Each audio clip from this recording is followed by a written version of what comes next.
Hello guys, welcome to our channel. Today I am going to show you how to hide Facebook profile. Okay, so let's get started. Then first of all, click on Facebook app, tap on menu option,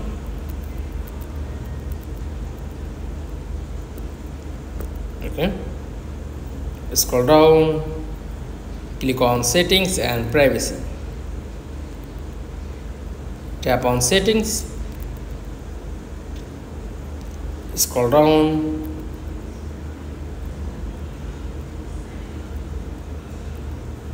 okay, tap on this option,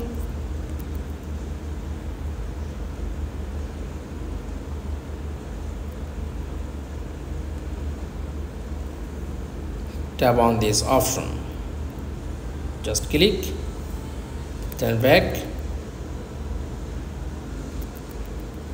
click on this option, tap on only and save, then click on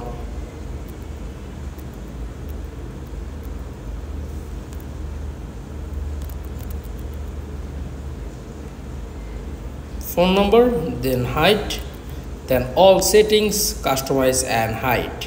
That's all. Hide Facebook profile. Thanks for watching. Please like, comments and subscribe.